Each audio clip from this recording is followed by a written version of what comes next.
just the messianic part. Yeah. Just say Jesus did every day. You don't have the right answer. It's pretty cool. I was like, oh, Brent's going to sit there. Probably. Oh, just like a perfect couple seconds there. And everybody's screaming and cheering. She's talking to me. I wasn't thinking about that at all. I didn't either until I got Not only are you walking, you go and get your letter, they don't know green shade. that you were helping on the stage with what you guys Right. so then they'll have a letter there, and everybody's screaming. Okay. And you can hear that. Yeah.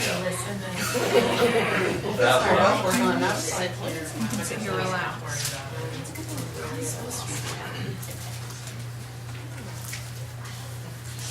You know, green person. I have become bored. I don't ever remember. Do you see where that is? She is wearing 3 Yeah, that's funny you say that, 'cause that's how I was So that's thinking. something. Get to know all the More than symbols. No. But.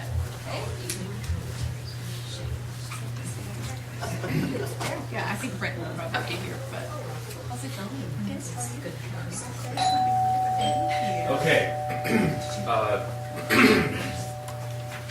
So today we're looking at the major prophets. We're going to wrap that up. Actually, we're really just looking at Daniel in the way we ended up dividing the material, which is good. I mean, if it could easily be covered in one class period, it's Daniel. Yes, that was a joke. If you need a lesson for today, it's over here. Does anybody need a lesson for today? Okay, good. Lessons for next time are on the chair as well. You can grab that on your way out. We'll be in the Psalms for the next 2 classes. And I'll have the lesson for Sunday the 24th on Wednesday. We will have class on Sunday, but not on the Wednesday. Okay, so what we want to accomplish today is to be able to describe how Daniel's description of the Messianic kingdom differs from the other prophets' descriptions. We'll talk about that. We want to be able to name the central idea that each chapter of Daniel explicitly addresses, and to be able to explain the significance of the term Son of Man as a description of the Messiah. What does it mean in the context of Daniel, and how does Christ use it?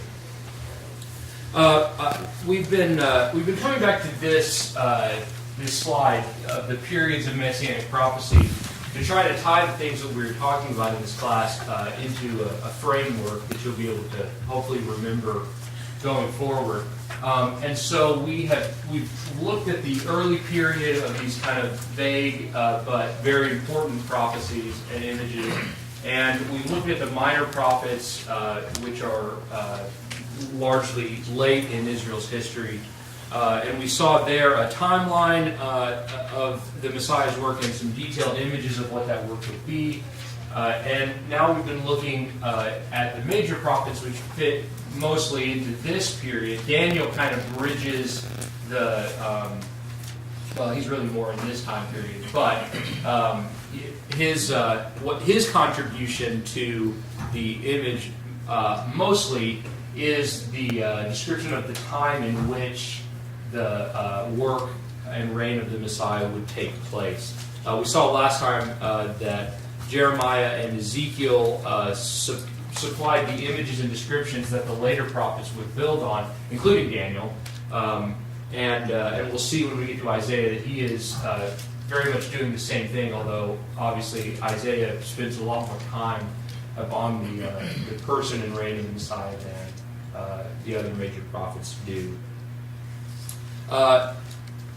It's probably worth pointing out as context for the book of Daniel that in the Hebrew Bible, Daniel is actually grouped with the later history, like Ezra and Nehemiah, rather than with the prophets, the way he's grouped it's grouped in our translation. And the logic behind that seems to be that the Jews didn't think of Daniel as a specifically called person called to be a prophet, in the way that Jeremiah was specifically called, or Ezekiel was specifically called.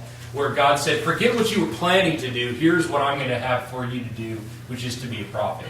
Daniel has other functions. He's as we'll see, he's a government official, but he also has these visions. But the Jews seem to have thought of his role in the record of Scripture as more historical than prophetic.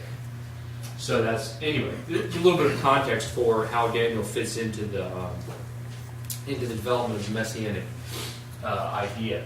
So Daniel's book, from beginning to end, is all about kingdoms, right? I mean, at the beginning of the book, the earthly kingdom of Israel is destroyed in every single way. Its capital and cities are destroyed. As a nation, it doesn't exist anymore. It revolted against God's rule, which meant that its basic order of constitution had been abolished. God said, "You broke the covenant, therefore I'm going to punish you and send you into captivity." And then, of course, spiritually it had been destroyed because they rejected God's repeated pleas to return to covenant faithfulness. And so, the kingdom, the book, the Babylonian exile, forms a turning point in the revelation about the kingdom that God was going to establish. The prophets before Daniel speak of Israel coming back and occupying the land, and those images of the mountain of the house of the Lord, that's Jerusalem being established on top of the hills, Micah and Isaiah, that kind of thing. By the time we get to Daniel, the image, although I would argue not the core message, has changed. This kingdom that God is talking about is not going to be reestablished in the same form after the captivity. There's not going to be a physical king in Jerusalem. There's not going to be a sovereign nation. One way of thinking about this would be to say that the land and nation promises of Abraham have run their course. Right? There is a nation. They had the land. Now it's time to move on to the next promise. And the prophetic focus now shifts to that seed promise.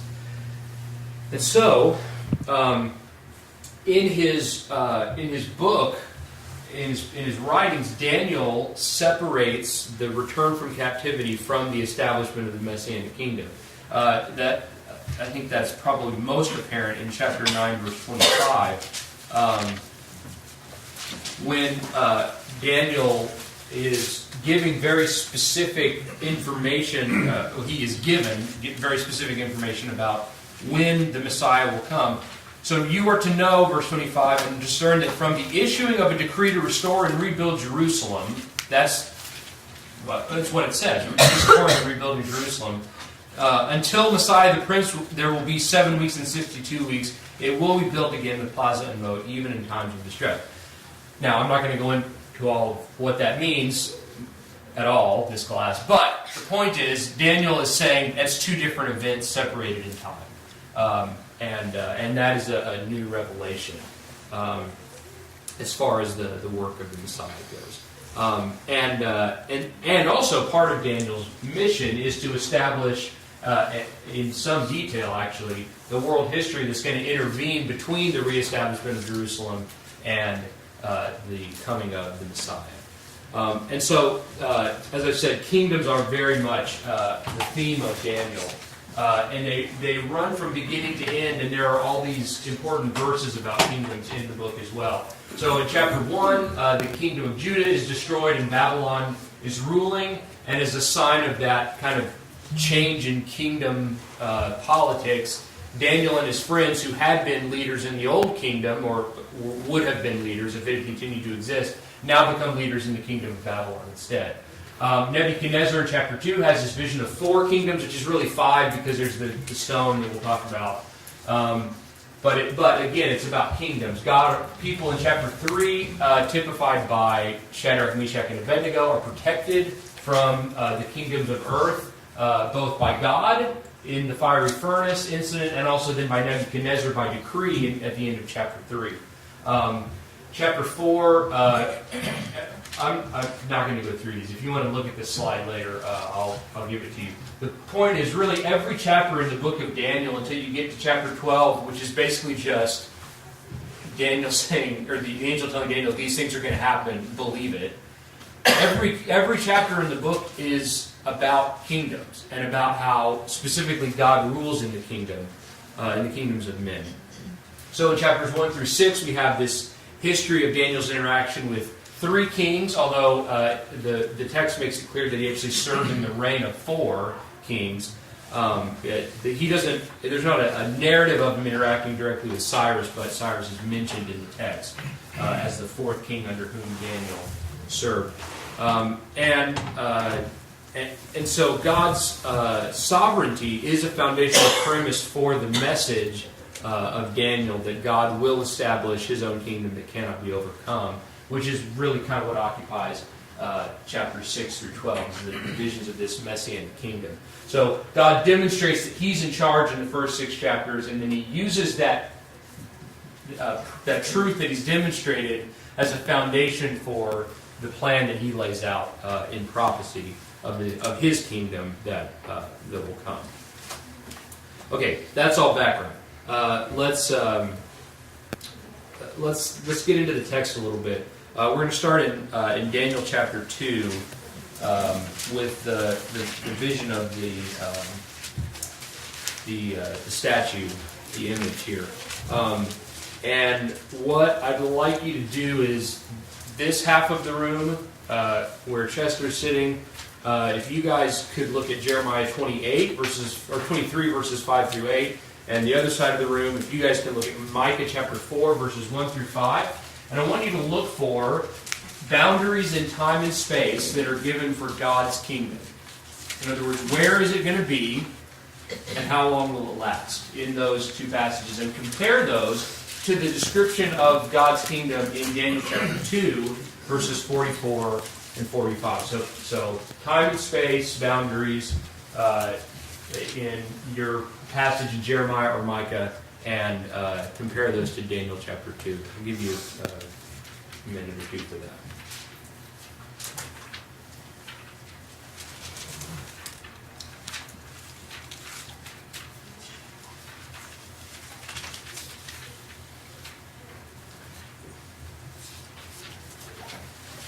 Okay, Chester. Yeah. It looks like really only the 7 and 8 give any kind of boundaries or countries, okay? So, Jeremiah 23, 7 through 8. Therefore, behold, the days are coming, says the Lord, that they shall no longer say, as the Lord lives, who brought the children of Israel from the land of Israel. But as the Lord lives, who brought up and led the descendants of the house of Israel from the north country and from all the countries where I have driven them, and they shall dwell in their own land. That's all I see. Yeah. Micah.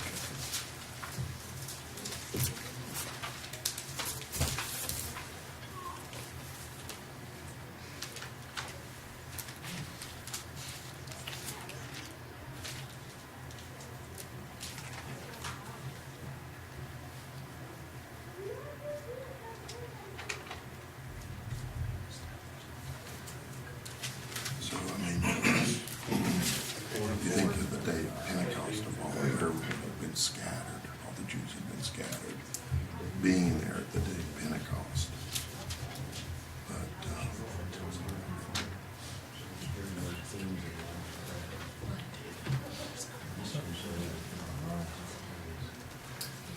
North Country, I always think of Israel, kind of Judah, Israel, the northern kingdom.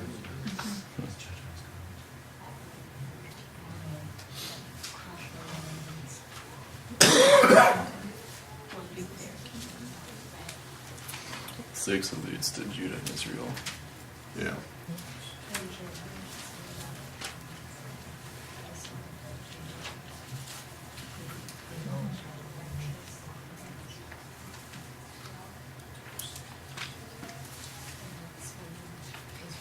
You see a time frame? In Jeremiah. Yeah. And the days are coming, but as far as how long it shall last. Nothing specific.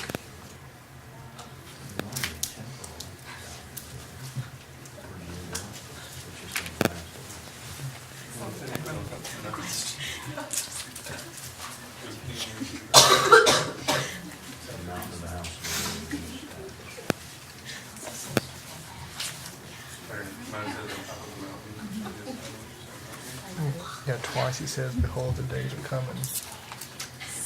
It says, talking about the branch in his day. Okay, let's see, who wants to go first, Jeremiah or Micah? I'm not real clear on which one comes first chronologically, so I'll let you guys decide who wants to go first. Good, let's do the Micah folks first, since you're not volunteering. What boundaries of time and place are given for this kingdom that God is going to establish? Looks like in Micah it talks about in the latter days these things are going to happen. Yeah, good. And then in Daniel it's after these kingdoms are destroyed. Okay, what about how long it will last? They both mention forever. Yeah, they do. That's right. And the place you said, what was the place boundary in Micah? Where is this? It's on a mountain or a hill. Mountain.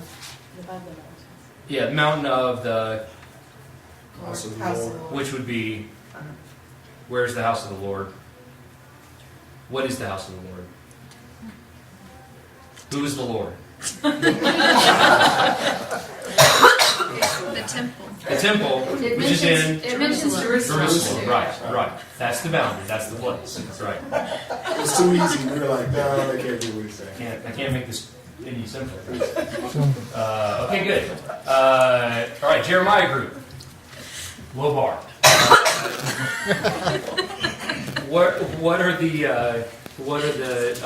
What's the boundary in time and place for this kingdom? Time-wise, it just says the days are coming. Right. I actually realized as we were working on this, I didn't give you the best passage for establishing that from Jeremiah, but what about the place? Israel, Judah, or where the Jews have been scattered. Yeah, right. In his days, Judah will be saved, Israel will dwell securely. Right. And he will bring back the descendants of the household of Israel from the northland, from all the countries where I've driven them, and they will live on their own soil. Verse 8. Okay, now, how does that compare to the kingdom that's described in Daniel chapter 2? What are the time boundaries? By the way, in Jeremiah, you probably are aware, this kingdom is described as existing outside of time as well, it being eternal. Like I said, I didn't pick the best passage to make that point, but that is true. What about in Daniel? What's the time boundary for the kingdom in Daniel, chapter 2? It's in the future and it's forever. Yeah, it's forever, right? It's in the fourth kingdom. It's in the kingdom. Yeah, right. Okay, we'll talk about that part of it, but I'm more interested in like the beginning and end than than when it actually starts. The point is it will last forever, I think. The point that I'm making is that it will last forever. Yeah, it should never be destroyed. What? It should never be destroyed. That's right. That's right. Yeah, and we'll explore more of what this means in just a minute. What about the geographical clues? Are there any of those in Daniel, in these two verses? And there's the same mountain imagery, like the stones that cut from the mountain. Maybe it's referring to the same mountain that is talked about in Micah. I doubt it, only because there are no clues that mountain is Jerusalem. It could be, but because there's no clues, I can't say definitively that it is. But specifically, where are the borders of this kingdom?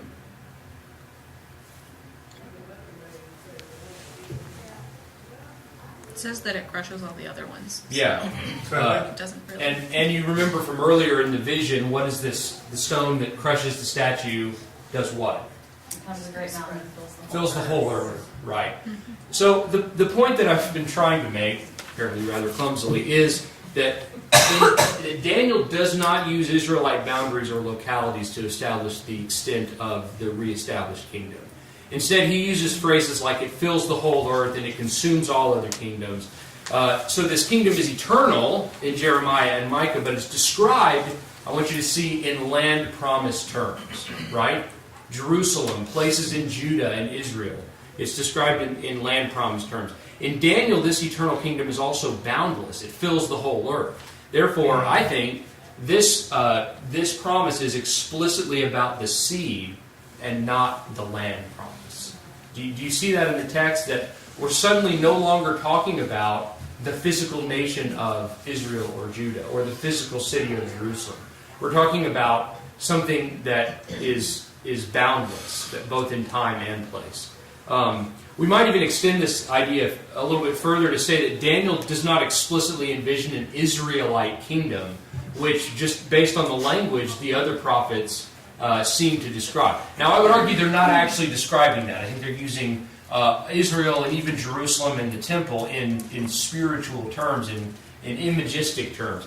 But the point is that a reader looking at Jeremiah or Isaiah or Micah in the time of Daniel would naturally understand that to be a description of the reestablishment of the physical kingdom of Israel in physical Jerusalem. Daniel describes the same kingdom in terms that don't include anything about Israel, right? It's we would say he's describing it in explicitly spiritual terms.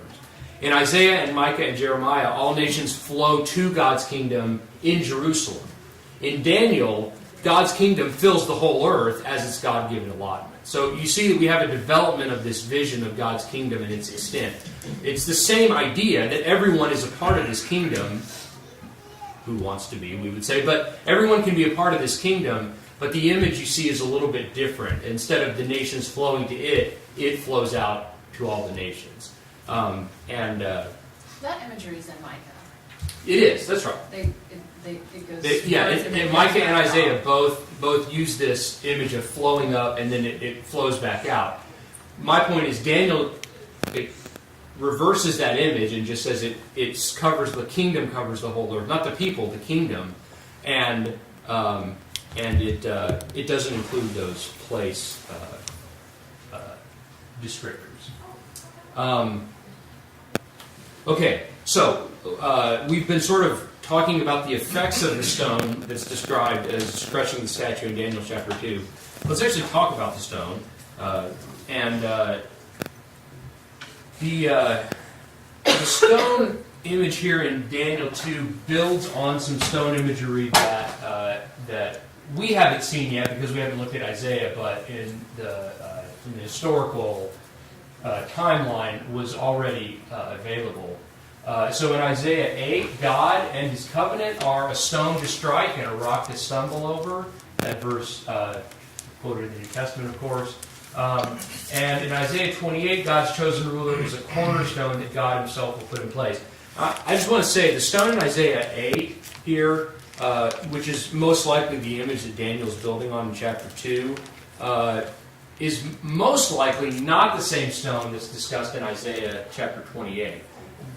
The reason I think that is this seems to be a sort of a natural stone, right? This is one that's clearly been shaped and designed for a specific function. But since we're in the prophets, as I've said before, we're not so much looking for a one-to-one correspondence as this idea of use and reuse, right? Is an image reused? I think there are some similarities between the Isaiah 28 stone and the Daniel 2 stone that are worth noting, specifically that it is made by God, not man, and it is also a beginning for growth.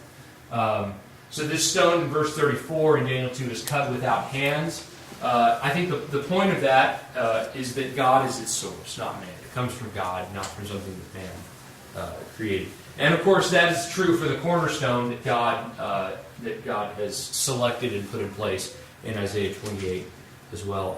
And the stone in Daniel 2 fills the whole earth. Verse 35, we are intended to see that as the stone being a beginning for growth and expansion. It starts small and grows. And really that characteristic is inherent in the cornerstone image as well, because the building grows outward from the cornerstone once it's established. So again, we're not looking necessarily for one-to-one correspondence, and I don't think that... I think Daniel has this stone in mind, and probably not this one, but I think still a God who reveals Himself consistently and has a plan from the beginning is more than likely going to build on images that have come previously, and so it's worth noting those similarities.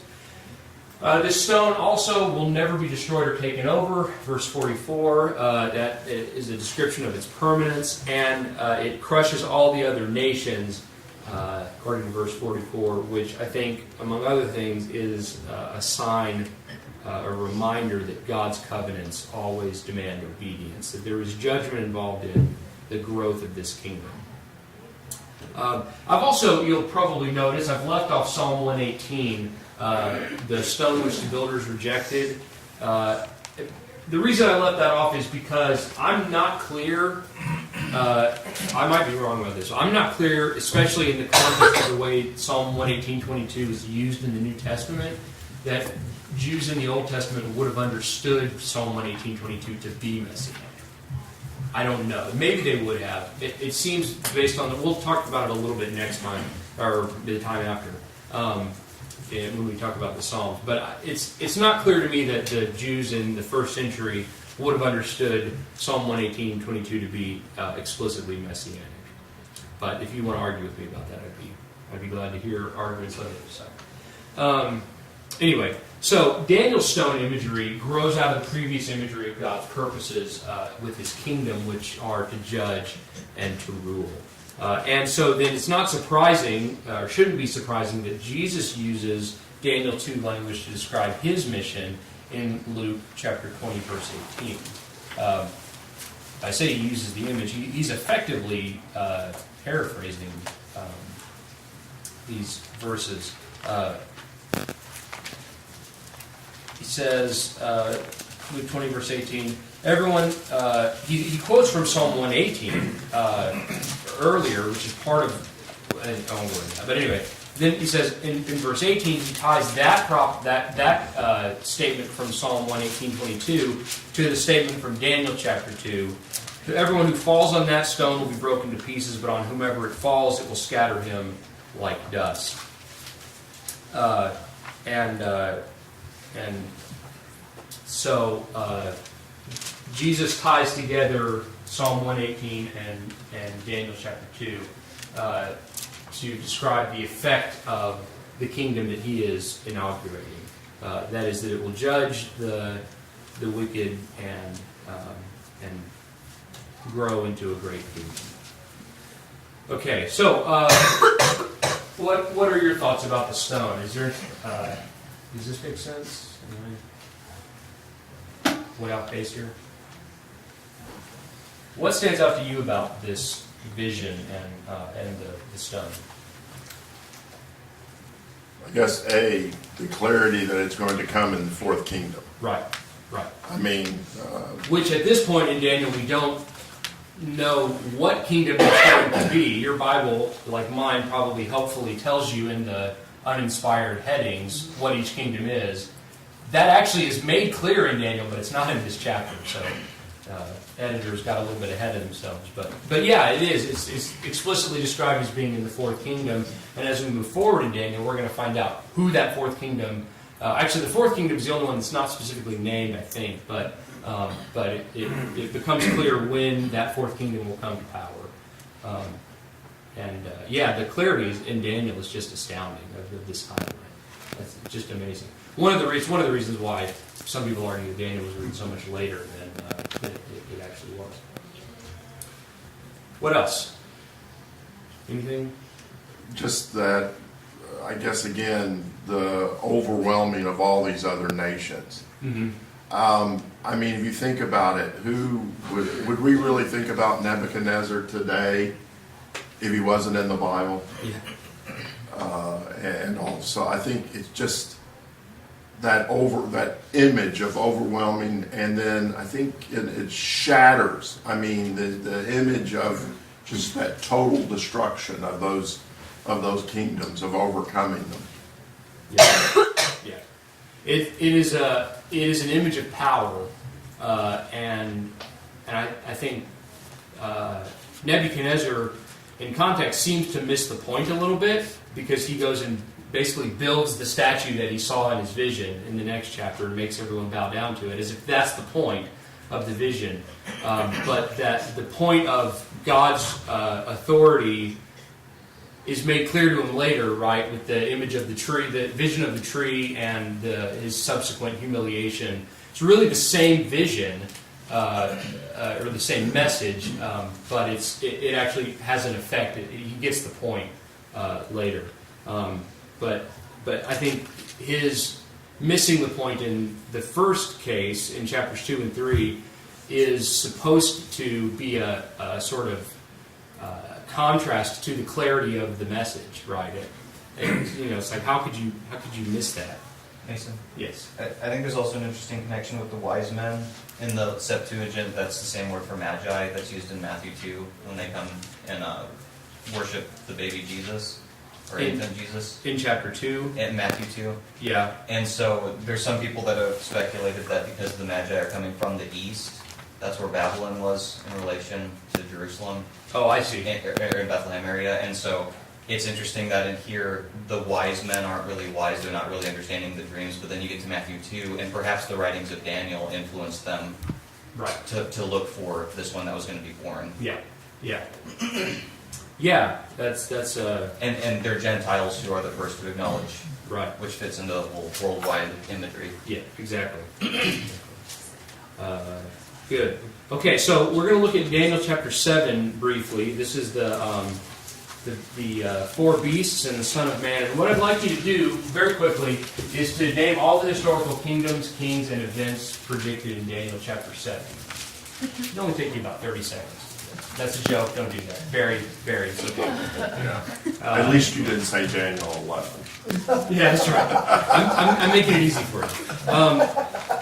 No, this chapter is a fascinating study in historical prophecy, scriptural exegesis, and divine sovereignty. And so the next time we offer Daniel as a class, like a whole segment class, I would encourage you to jump on it if you have not had that and if you're interested. For our purposes, the significance of this chapter and this vision is it introduces the Son of Man character. And what I would like you to just kind of spitball is to jump forward in history to the time of Christ.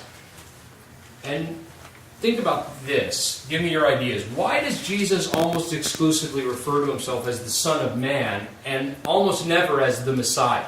Other people refer to him as the Messiah, and he does not reject that title, but he really doesn't use it to describe himself. He almost, it's like 7 to 8 times or something in the four Gospels, calls himself the Son of Man, which is the image, or the language that's used here in Daniel chapter 2. Why do you think he does that? If you want a little bit more information to work from, I'd encourage you to turn to John chapter 12 and look at verses 34 to 36. But why do you think Jesus uses this phrase to describe himself during his time on earth and not this phrase?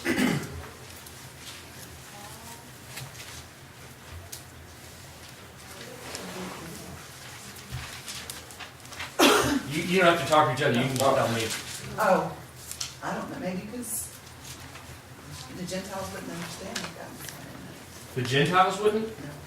Wouldn't understand what this one meant? Right, Okay. Would they have understood this one? yes. Why? What are you pointing at? I'm just pointing at the term. Discussion the Son of Man.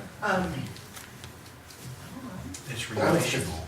The Jews would have understood maybe the son, because that term is repeated as we see in the Old Testament in different places, Son of Man. So look at John 12.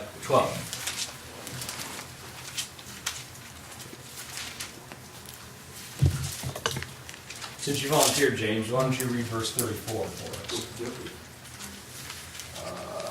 34 to 36. Just 34 is fine. So the crowd answered him, That's Jesus.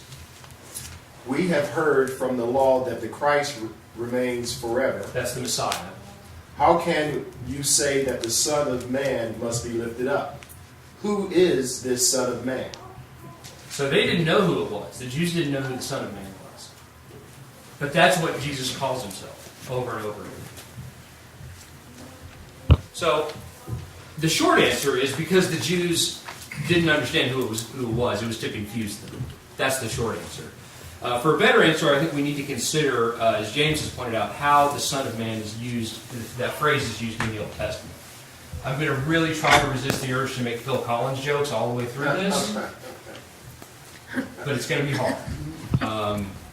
But we're not talking about the song from the Tarzan movie. So the scriptural context for this phrase, Son of Man, at first it's really only used to describe a member of the human race, right? In the sense of like you're the son of Adam. That's the Hebrew word, Ben Adam, right? Son of Adam, son of man. And it's used this way in Psalm 8:4 and a lot of other places. You know, what is the Son of Man that you consider? It just means a member of the human race, a person. Now in Ezekiel, it is used to refer to Ezekiel himself. It's actually used this way in Daniel one time as well, to refer to Daniel as the Son of Man. And the point seems to be that he's God's chosen messenger. And it may not be any more significant than just you're a representative of the human race through whom I'm choosing to reveal this stuff. But it may, it could be that God is beginning to use it as a title for His chosen servant, right? So it's not just you're a human that I'm going to use; it's you're the human that I'm going to use. It's a specific role, a specific office that I'm assigning you to as my chosen servant. Part of the reason I think that is that the first time it's used in Ezekiel 2:1 is in Ezekiel's call to service, right? It's from the very beginning he has called this, and I think that might be significant. But the point is, before we get to Daniel, it's only used to talk about people, just normal human beings. But in Daniel, the Son of Man in chapter 7 here, I think where we should consider it in the context of the vision. The Son of Man is a man, in contrast with the beasts that have just been described at the beginning of the chapter, right? These 4 beasts that represent the 4 kingdoms and include in their description some very specific predictions of the history of these nations. They are animals. This is a man. And as a man, he bears the image of God, unlike the beasts. And I think probably by extension we're intended to understand that their kingdoms also are not in the image of God, right? In contrast to this Son of Man. And the Son of Man, just like Adam, is intended to rule over the beasts, right? As a descendant of Adam, he is intended to subdue the earth, as Adam was commanded to. On the other hand, this Son of Man comes in the cloud of heaven, which is in the clouds of heaven, which is the way God is described as coming in Isaiah chapter 19, verse 1. And therefore, this Son of Man, human as he is also divine. That's a little bit weird. And he is also, this Son of Man is given an eternal, limitless kingdom. So it's an extension of the mission given to Adam, his father, because it is eternal and limitless. And, most controversially of all, at the end of the chapter, this one is identified with and as God in verse 25. This is talking about the 4th beast. He will speak out against the Most High, that's God, and wear down the saints of the highest one. That's this Son of Man. But it's using the same language. He is identified with and as God. So that's how it's used. And by the way, after Daniel, it's not used again to describe the Messiah. In fact, the phrase Son of Man in the Messianic sense only occurs one time in the Old Testament. And it's right here in Daniel chapter 7. So for Jesus' purposes, the phrase, well, back up. So let's review what we discussed about the Son of Man. He is a king who is intended to rule over all the nations, right? So for Jesus' purposes, the phrase Son of Man captures all the kingship and divinity that's associated with the term Messiah in all the other Messianic prophecies, right? Those traits of the Messiah being God or being very specifically a chosen associate of God are very clear, and also his right to rule. But the Jews didn't understand what he meant when he said the Son of Man, and I think that's intentional. There was so much baggage associated with the term Messiah, all these kind of ideas that their leaders had put together about what the Messiah would do, and where he was going to destroy the Romans and the rule in Jerusalem, all that kind of stuff. And Jesus says, I'm not using that term because that's going to give people the wrong idea. I'm going to call myself the Son of Man. But we see in Daniel chapter 7, he's not losing anything by calling himself that. All the same attributes that are assigned to Messiah, the anointed one in the Old Testament, are also assigned to the Son of Man here in Daniel chapter 7. So by calling himself the Son of Man, Jesus is free to mold the use of the term to his own purposes. And you can actually demonstrate this very simply, even if you just limit yourself to one gospel. So just in the book of Matthew, Jesus uses the phrase Son of Man in reference to his earthly ministry, what he came to, or the work he did on earth, his present authority as God, his identity as the Messiah, not quite the same thing, at least in the understanding of the time, his authority to judge unrighteousness, his coming reign, his redemptive, that is his priestly work, and his fulfillment specifically of the vision of Daniel chapter 7 in Matthew 24. That one actually might be worth reading just for the context. He 24:30.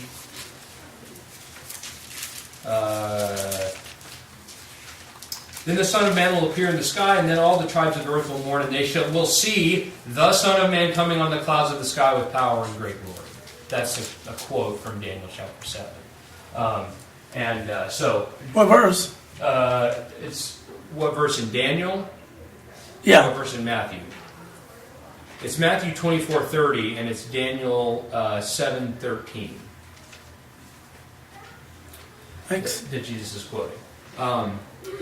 So Jesus uses this phrase "Son of Man" to describe to discuss the characteristics and work of the Messiah, but he's also able to fold in some other ideas as well to sort of complete this vision. In Mark 9:12, he uses the phrase "Son of Man" to link himself with the Old Testament image of the suffering servant.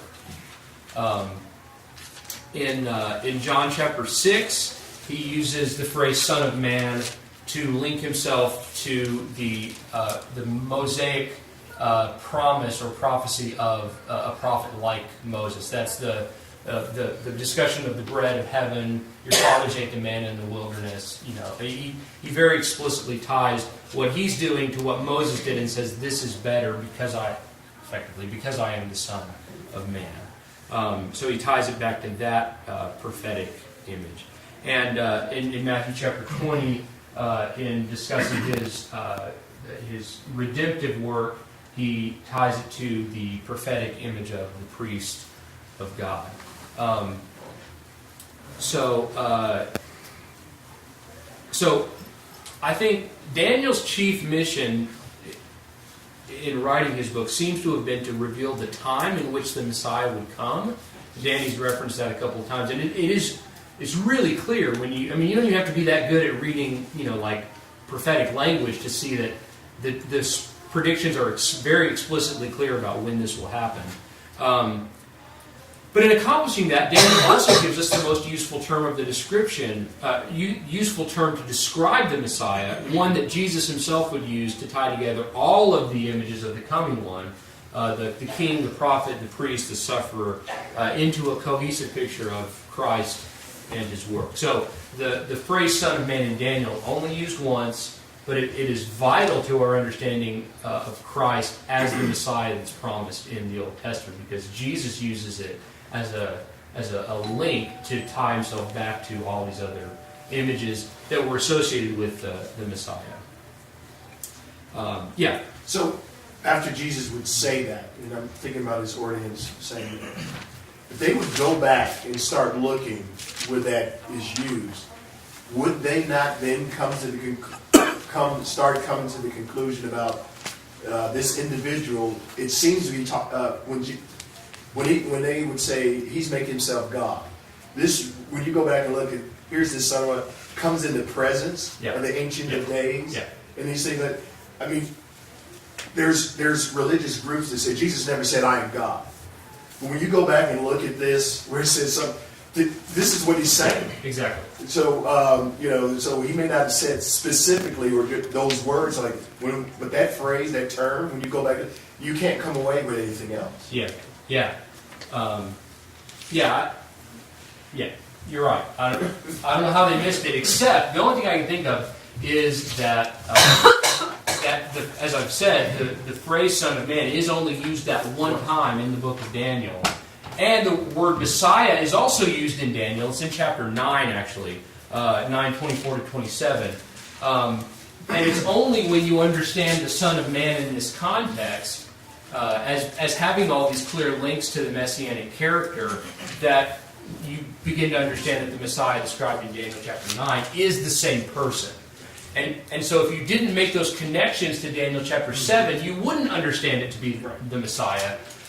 And I think they didn't, and that's why Jesus used that phrase, so that those who were interested in listening and in asking questions like, who is this Son of Man, and actually wanted to know the answer, would be able to find out, and would have the resources to go explore it in more detail. And I can't help but wonder if, after the resurrection, when Jesus is explaining to them how all things concerning him, all these things were written concerning him in the law and prophets, I can't help but wonder if maybe his explanation didn't sort of hinge around what it meant to be the Son of Man. I can't prove that, of course. But given how crucial it is to our understanding of Jesus being the Messiah, I can't help but wonder if maybe that was a key part of that conversation. Anything else about this? Yes. Do you think, with the Son of Man needing to have dominion over the earth, do you think some of Jesus' miracles harness the earth or have control over the earth, like calming the storm and stuff, is kind of like almost a hyperbolic way of saying this is the Son of Man that really does have control over the earth? Yeah, I think so. I mean, I wouldn't try to limit the Old Testament connections from any of Jesus' miracles to just one specific passage, but I do think that's a part of it, right? That this kingdom that's going to fill the whole earth, it's going to literally change the way the earth looks, right? I mean, a mountain that covers the whole earth would be pretty different from the way it looks now, and I think that image is significant.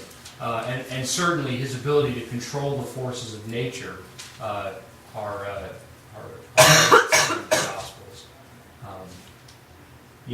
I mean, I wish we had more time to really explore the details of all of these images and prophecies, because they're really, really fascinating. But yeah, definitely study Daniel in more detail if you have a chance. All right. We actually made it to the end of class, maybe the first time in my whole life, so let's review the objective.